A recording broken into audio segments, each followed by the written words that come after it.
Hello everybody, welcome to CGTN social media platforms. I'm Silkina Alawalia, CGTN's Indonesia correspondent. Today we have a very interesting conversation. We're going to be talking about, well, as you can see, I'm in a beautiful rooftop restaurant in Jakarta, and we are going to be talking about how social media has begun to transform the dining industry. And to help us make sense of it all, we have our special guest here, Hina Mulani. Hello. She's the owner of House Rooftop, a beautiful restaurant here. Okay, so Hina, before we get into this very interesting topic, and I really thought about this topic because I love Instagram and I love eating out, and I'm always constantly having to look at what my food looks like before I actually go to the restaurant. And I know that the dining industry in Jakarta has transformed tremendously in the past few years. So can you tell us how it has changed before compared to now? We're like standing right under the fan. Yeah, definitely. So for sure, before it was so simple. I feel like everything was so easy, like everything was just based on what you can locally source, and there was not much variety in terms of the cuisines even. A lot of changes all throughout the years. And we are actually live on our Facebook right now, but in addition to many other social media pages. So we can actually log in to our CGTN Facebook, and if you're watching anywhere in the world, if you have any questions for me, with the help of Hina, I will answer your question. How long have you been in the dining industry, in Jakarta's dining industry? I think in total 5 years as opening it up on our own as an entrepreneur. But before that, obviously, I was working for someone to obviously understand the industry as well. Because obviously at that time, I was just pretty much passionate and I wanted to know more, and I was very hungry for the knowledge. Hence why I worked for a couple of years. And then after that, that's when I was like, okay, it's time to be an entrepreneur and try this out on our own so that we get to really feel it inside our bellies as well. And yeah, but if you talk about how the industry has changed along the years, for sure. I mean, before we never had people who talked about healthy living. We never had people talking about veganism, vegetarianism. All that has really picked up along the years, and I feel like all that has changed because of the internet, to be very honest with you. Like, that's what I feel. Yeah, or even the word Instagrammable, right? I feel like a lot of people now use that word before they dine out because they want to go to a place that's Instagrammable or eat food that's Instagrammable. Like, these words did not exist. Exactly. I would say 5 years ago. Yeah, for sure. I mean, before nobody would actually screen through their, nobody would actually go through their online platforms to see whether, let's go to this new restaurant. Nobody would really be doing a lot of research online before that. But now, I mean, trust me, if you say let's go to a new restaurant, I think everybody will be like, okay, let me check out how they look on Instagram. Let me check out on how their photos look on Instagram. And that's when they're going to make a decision whether it's yes or a no, pretty much, right? And so let's talk about influencers. It's a word that's very commonly used in social media nowadays, and I believe that you don't really need to have, millions or even thousands of followers to be an influencer. I think anybody now with the power of social media has the power to be an influencer. You post a photo and it looks delicious with the help. Yep, that's very true. But in some sense, yes, they are crucial, but at the same time, they are not the only main factor to really running this business. At the end of the day, I mean, this F&B industry, as I can say it, because at the end of the day, yes, they are there to drive the people to come because they have those pretty photos, they have all that, they have all that nice, fancy page. I mean, their social media looks really good and everything, but that's not the only thing that's going to make the restaurant work or not. I feel like at the end of the day, from the F&B industry, they need to still have their grounds. They still need to make sure that service is good, food is good. Yeah. At the end of the day, that's what plays a bigger role. That matters. Yes, that's what plays a bigger role to maintaining these customers to coming back. Exactly. So yes, they are good. Yes, we need them, but they're there as a start for us. You know what I mean? Yeah, because I've been to restaurants that are, really beautiful. They're designed amazingly. They have food that looks pretty, but it tastes okay, and it's like, okay, once is enough. Exactly. Like, I'm here now. Exactly. And I've taken a photo and I've proven to all my followers that I've been here and I've tried it. But that's it. Like, you don't go there again. But what do you think is driving this growth? Do you think it could be, and I use this so often, and I don't know if I'm stereotyping, but is it millennials? No. Yeah, for sure. I think the millennials has changed so much. With the way we look at how we, like, I mean, at the end of the day, are we really eating with our mouth now, or are we really eating with our eyes, right? I feel like that has already changed the way we look at food in that sense. And I mean, if you see the food looks pretty, people will, there will be like a flock of people coming to that place, basically. But at the end of the day, you need to make sure you're delivering good food. You can't just be showing pretty food with, you know, fancy colors and, you know what I mean. If it doesn't taste good. Exactly, right? At the end of the day. Nobody's going to come back for more. So this is what I was reading about, and they call it the phone over forks mentality, which is, and I actually read an article about a restaurant that got angry when their customers complained about their food being cold, but the restaurant owner was like, well, you took 30 minutes to take a photo, obviously, and it's not my fault. So I guess there are like challenges, obviously. Yeah, for sure. I mean, that's part and parcel of the challenges of being in this industry, but at the end of the day, I mean, you gotta,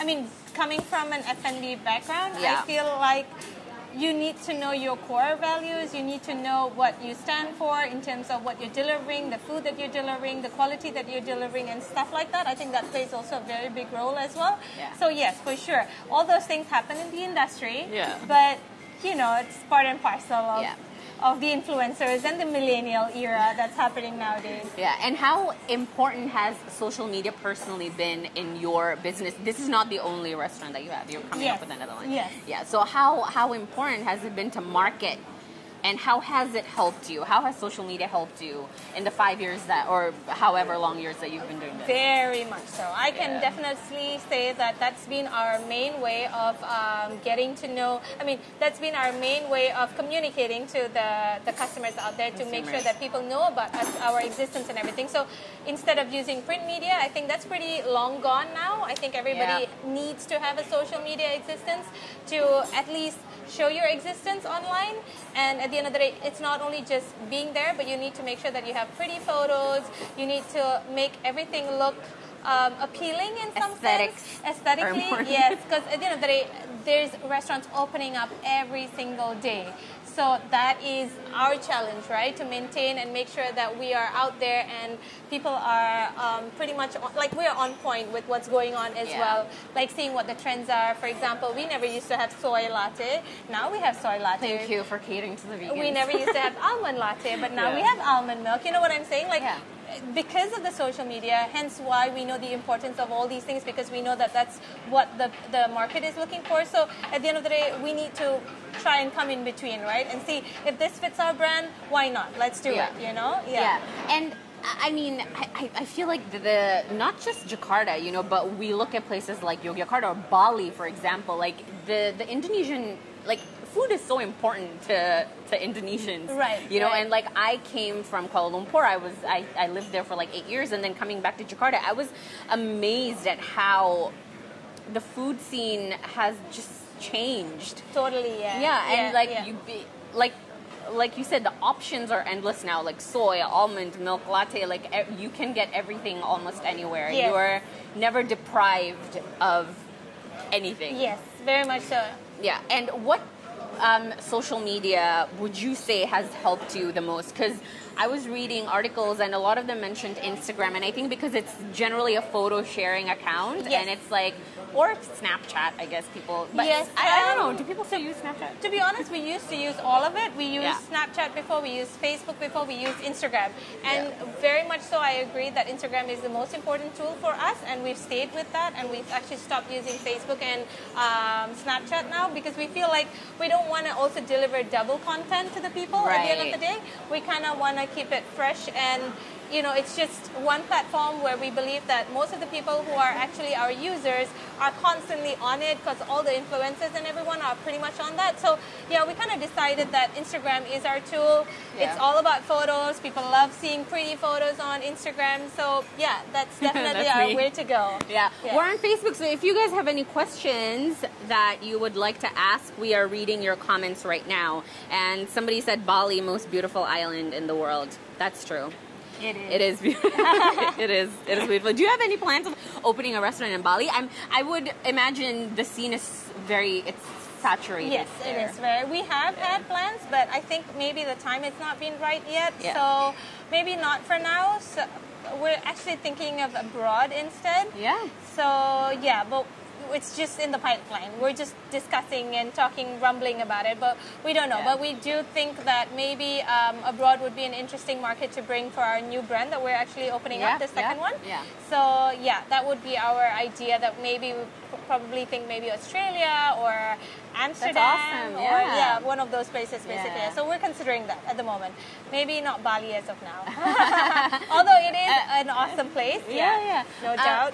And I think that when we talk about social media, and a lot of people right now, in addition to talking about the pros, they like to talk about the cons. And, some people are like, I need to stay away from social media. But I would imagine that's harder if you have a business. Like, how important do you think for every business, not just restaurants, but we're talking about hotels or even any type of businesses, how important do you think it is for them to have a social media? I know some people just don't want to adapt. They're like, my old-fashioned way works, and I'm not gonna. Yes, I'm sure that still works for some people, and I'm not gonna say anything to that, whether that will actually... Like what works for you? Yeah, I think, what works for me is obviously from the very get-go, since we've actually started this industry, I do believe that has been our way of communicating with the customers. That's been our way of even promoting, even if we have like, whether it's like Christmas dinners or Thanksgiving dinners or Valentine's dinners and stuff, that's been the best way to communicate so that people know that, hey, we have these things as well. And yeah, I mean, at the end of the day, I feel like everybody needs to have a social media, to be very honest. But yeah, maybe old school way works. Like warungs, they don't need a social media, right? Not everyone. Because I mean, people know. But actually, there is a new startup that is digitizing. Warung pintar. Yes. I mean that they're actually like it's called Smart Warungs. I don't know. Like everything is just online now. Yes. It is getting there. Yeah, exactly.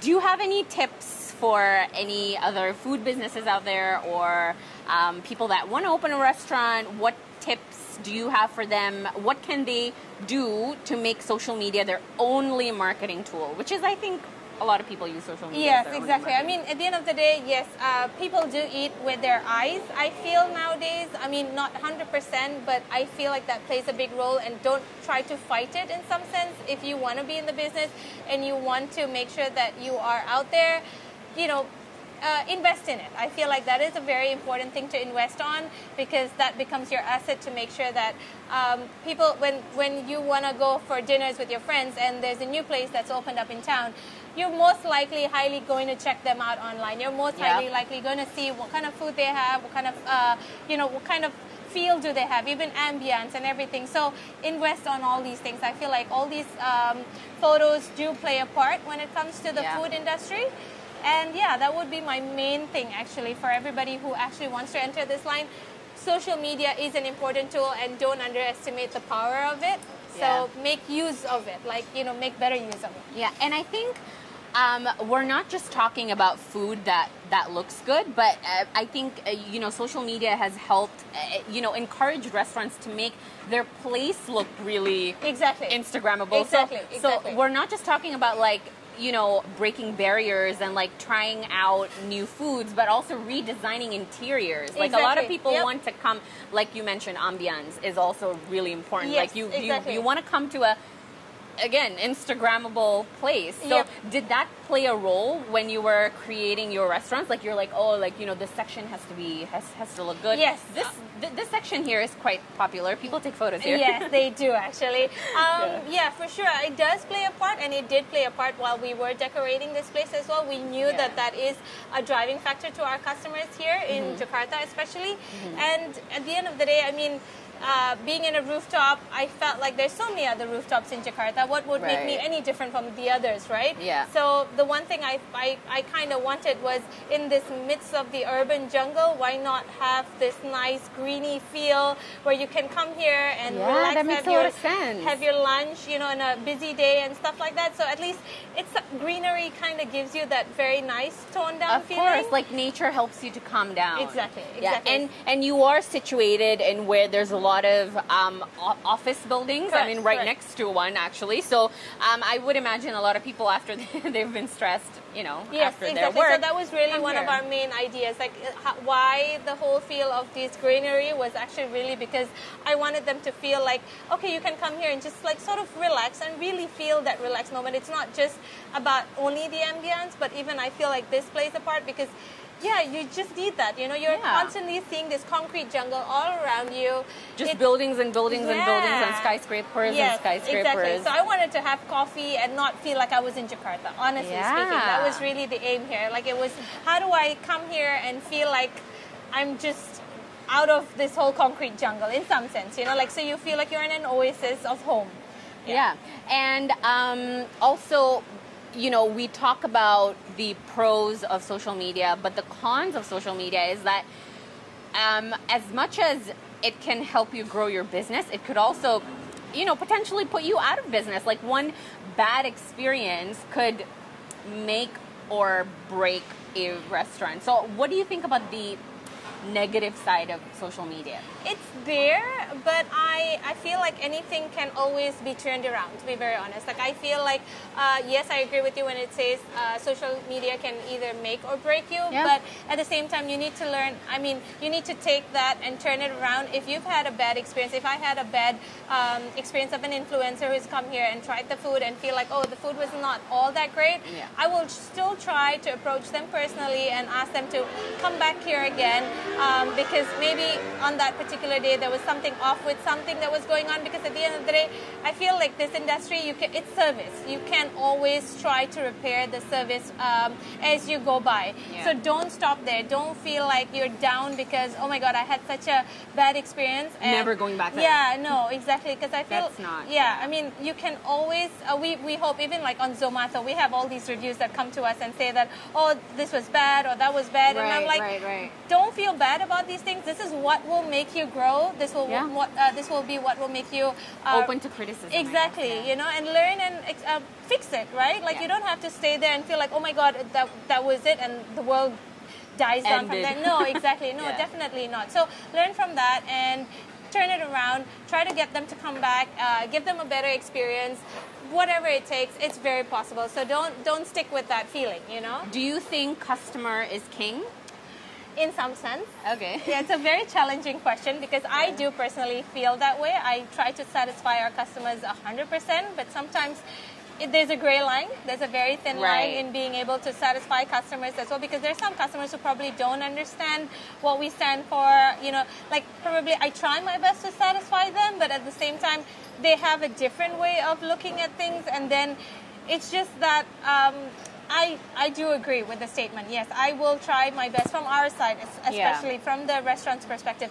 We will try to make sure that they leave with a smile. You know, that's the one thing that I try to make sure. But there's to a certain extent, you know, I would not bend and like go to a certain extreme. You know what I'm saying? Like I would not go so far off and make ourselves feel like, oh, we were really, really Yeah, you know what I'm saying? Like, so I come in between. I do believe that I mean, you expect the customers to also meet you in the middle. It's not 100%, but I will try to always see it from their perspective, because that's what I've always looked at. I feel like if they have a complaint, listen to them, hear them out, and maybe they're right, maybe they're wrong, it's okay, but learn from it and always try to make sure that they leave with a smile, you know, like you can always do that. Whether you need to give them a free glass of wine or you need to give them free dessert, it works, you know, at the end of the day. It'll work for me, free dessert. Because I feel like, there's sometimes maybe service was really crap because we were crowded or something like that. And, oh, I waited 10 minutes or I waited 20 minutes for a meal. Some people might not understand that, yes, there was a lot of people around and the kitchen was swamped and stuff. You know, in that sense, customer can get very, they can get very demanding. You know what I'm saying? And I guess we forget sometimes too that, you know, you have, like, a lot of capacity for customers, for example, but your kitchen maybe only has like 3 or 4 chefs. So in some sense, yes, in some sense. But you know, at the end of the day, I'm not going to expect for the customers to understand that part, right? Of course, so obviously because they come to a restaurant, they want to eat out, they want to exactly why customer service. is king at the end of the day. But that's why I feel like from the restaurant perspective, yes, there's so much you can do to sort of ease that down. Basically, figure out from the service point of view whether you need to give them something in between so that you can stall that time rather than them feeling like, oh my God, they took so long and have a bad experience. You don't want them to feel that way. So yeah, just make sure when you do that, they will come back. They will come back and they'll be happy because they will remember that you took care of them. Exactly. And that's very important, I feel. Yeah, thank you so much, Hina, thank you for educating us on this topic. If we want to hear from you guys, do you guys look at social media? Do you guys look at Instagram before you eat out? Is a beautiful place or beautiful looking food important to you? Let us know in the comments below and we'll try to answer them. I'll see you guys next time. Bye-bye.